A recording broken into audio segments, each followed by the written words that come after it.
Hello friends, मेरे YouTube channel में आपका स्वागत है। जैसा कि आज हम गौतम बुद्ध से संबंधित महत्वपूर्ण क्वेश्चन करेंगे जो कि एग्ज़ाम की दृष्टि से बहुत ही इम्पोर्टेंट है। तो जैसा कि दोस्तों अब हम क्वेश्चन करना स्टार्ट करते हैं।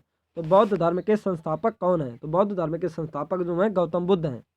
इनके जन्म की बात करें तो इनका जन्म 563 BC कपिलवस्तु लुम्बिनी में हुआ था, जो कि नेपाल में है। इनकी माता का नाम क्या था? तो याद रखिएगा दोस्तों, इनकी माता का नाम महामाया था। बुद्ध के जन्म के 7वें दिन ही इनकी माता की मृत्यु हो गई थी। इनके पिता का नाम सुद्धोधन था। तो याद रखिएगा दोस्तों, ये शाक्यगढ़ के मुखिया थे। गौतम बुद्ध का लालन पालन इनकी मौसी ने किया था, जिनका नाम क्या था? प्रजापति गौतमी। तो याद रखिएगा दोस्तों, इनका लालन पालन इनकी मौसी ने किया था। गौतम बुद्ध का बचपन का नाम क्या था? तो गौतम बुद्ध का बचपन का नाम सिद्धार्थ था। यानी कि सिद्धार्थ का विवाह 16 वर्ष की अवस्था में यशोधरा के साथ हो गया था। तो याद रखिएगा दोस्तों, इनका विवाह यशोधरा के साथ हुआ था। ये शाक वंश की थी और इनके पुत्र का नाम राहुल था। 29 वर्ष की अवस्था में सिद्धार्थ ने गृह का त्याग कर दिया था बैसाखी पूर्णिमा के दिन, और तो ये घटना महाविनिष्क्रमण के नाम से जानी जाती है। गौतम बुद्ध का प्रथम गुरु कौन था? तो गौतम बुद्ध का प्रथम गुरु अलार कलाम थे। और बुद्ध किस क्षत्रिय कुल के थे? तो बुद्ध शाक वंश के थे। याद रखिएगा दोस्तों, बुद्ध शाक वंश के थे। याद रखिएगा दोस्तों, जब सिद्धार्थ कपिलवस्तु की सैर करने निकले थे तब उन्होंने 4 दृश्य देखे थे। कौन कौन से दृश्य देखे थे? एक बीमार व्यक्ति, एक बूढ़ा व्यक्ति, एक सन्यासी और एक शव। दोस्तों इधर 6 नहीं है, 7 वर्ष होगा। 7 वर्ष की कठिन तपस्या के बाद 35 वर्ष की आयु में बैसाखी की पूर्णिमा की रात निरंजना या फल्गु नदी के किनारे एक पीपल के वृक्ष के नीचे इन्होंने ज्ञान की प्राप्ति की थी। इनको ज्ञान की प्राप्ति पीपल के वृक्ष के नीचे हुई थी। और जैसा कि हम बता दें, निरंजना नदी को पुनपुन नदी के नाम से भी जाना जाता है और ये फल्गु नदी भी है। ज्ञान प्राप्ति के बाद सिद्धार्थ बुद्ध के नाम से जाने लगे, जो और वो स्थान बोध गया के नाम से जाना जाता है। तो याद रखिएगा दोस्तों, जहाँ इन्होंने ज्ञान प्राप्त किया था वो स्थान अब बोध गया के नाम से जाना जाता है। याद रखिएगा दोस्तों, बुद्ध ने अपना प्रथम उपदेश कहाँ दिया था? तो बुद्ध ने अपना प्रथम उपदेश सारनाथ में दिया था। सारनाथ को और भी कई नामों से जाना जाता है, जैसे कि ऋषिपत्तम और वाराणसी, मृगदाव और काशी के नाम से भी इनको जाना जाता है। बुद्ध का प्रथम उपदेश धर्म चक्र प्रवर्तन कहलाया। तो याद रखिएगा दोस्तों, इंपॉर्टेंट क्वेश्चन रहेगा आपके एग्जाम के लिए। बुद्ध का प्रथम उपदेश धर्म चक्र प्रवर्तन कहलाया। बौद्ध धर्म ग्रहण करने वाली प्रथम महिला कौन थी? तो बौद्ध धर्म ग्रहण करने वाली प्रथम महिला गौतमी थी। बुद्ध ने सबसे अधिक उपदेश श्रीवस्ती में दिए थे। तो बुद्ध, याद रखिएगा दोस्तों, बुद्ध ने अपने सबसे ज़्यादा उपदेश श्रीवस्ती में दिए थे और प्रथम उपदेश सारनाथ में दिया था। गौतम बुद्ध 80 वर्ष की अवस्था में 483 BC कुशीनगर में इनकी मृत्यु हो गई थी। चुंद द्वारा भोजन अर्पित करने से इनकी मृत्यु हो गई थी।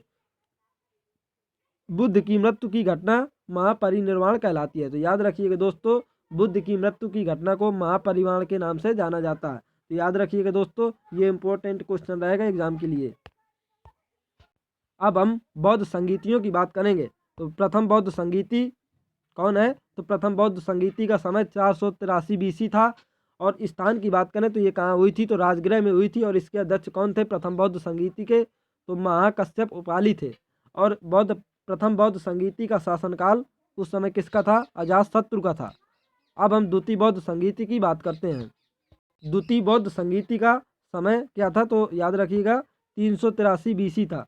क्या था? 383 BC। और स्थान वैशाली और अध्यक्ष इसके सबाकामी थे। और इसके शासनकाल की बात करें तो शासनकाल कालाशोक का था। अब हम तृतीय बौद्ध संगीति की बात करते हैं। तो तृतीय बौद्ध संगीति का समय याद रखिएगा दोस्तों, ये गलत है, 252 से 249 ईसा पूर्व था। 249 ईसा पूर्व था। स्थान पाटलिपुत्र था और अध्यक्ष इसके मोगली पुत्र तिस्य से। और शासनकाल उस समय अशोक का था। हम चतुर्थ बौद्ध संगति की बात करते हैं। तो इसका समय कब था? पहली शताब्दी के समय हुई थी। स्थान इस कुंदन वन में कश्मीर में है, जो कि कुंदन वन वहीं पर हुआ था। और अध्यक्ष इसके वसुमित्र थे और उपाध्यक्ष इसके अश्वघोष थे। शासनकाल उस समय कनिष्क का था। तो याद रखिएगा दोस्तों, जब चतुर्थ बौद्ध संगति हुई थी तो उस समय कनिष्क का शासन था।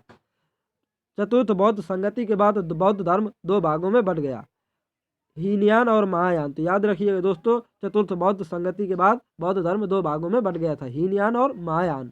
याद रखिएगा दोस्तों, बुद्ध धर्म का सबसे उत्तम मार्ग किसे माना गया है? तो सबसे उत्तम मार्ग मध्यम मार्ग को माना गया है। बौद्ध के पूजा स्थल को क्या कहा जाता है? तो बौद्ध के पूजा स्थल को चैत्य कहा जाता है। बौद्ध धर्म के लिए विख्यात विक्रमशिला विश्वविद्यालय की स्थापना किसने की थी? तो याद रखिएगा दोस्तों, धर्मपाल ने की थी। सबसे बड़ा बौद्ध स्तूप कहाँ है? तो सबसे बड़ा बौद्ध स्तूप सांची में है। बुद्ध के गृह त्याग का प्रतीक क्या है? तो बुद्ध के गृह त्याग का प्रतीक घोड़ा है। याद रखिएगा दोस्तों, बुद्ध के गृह त्याग का प्रतीक घोड़ा है। बौद्ध धर्म का पवित्र ग्रंथ क्या है? तो याद रखिएगा दोस्तों, बौद्ध धर्म का पवित्र ग्रंथ पीटक है, जिसका अर्थ यानी पीटक का अर्थ है टोकरी। इन पीटक की रचना पाली भाषा में की गई। याद रखिएगा दोस्तों, ये पीटक जो है इनकी रचना पाली भाषा में की गई थी। नंबर 1 सूत पीटक। 3 पीटक हैं। सूत पीटक, इसमें गौतम बुद्ध की शिक्षाओं का वर्णन किया गया है। विनय पीटक, तो याद रखिएगा दोस्तों, विनय पीटक में बौद्ध भिक्षुओं के लिए आचरण संबंधी नियम दिए गए हैं। अभिधम्म पीटक की बात करें तो इसमें बौद्ध मतों की दार्शनिक व्याख्या की गई है। जब ये तीनों पीटक मिल जाते हैं तो इनको त्रिपीटक कहा जाता है। अब हम बौद्ध धर्म के त्रिरत्न की बात करते हैं।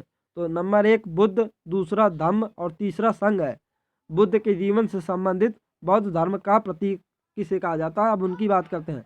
जन्म की बात करें तो जन्म का प्रतीक कमल एवं सांड है, और गृह त्याग की बात करें तो घोड़ा है, और ज्ञान की बात करें तो ज्ञान का प्रतीक पीपल है, और निर्माण का प्रतीक पद चिन्ह है। तो याद रखिएगा दोस्तों, निर्माण का प्रतीक पद चिन्ह है, और मृत्यु का प्रतीक स्तूप है। याद रखिएगा दोस्तों, मृत्यु का प्रतीक स्तूप है। तो याद रखिएगा दोस्तों, बौद्ध धर्म में पुनर्जन्म की मान्यता है।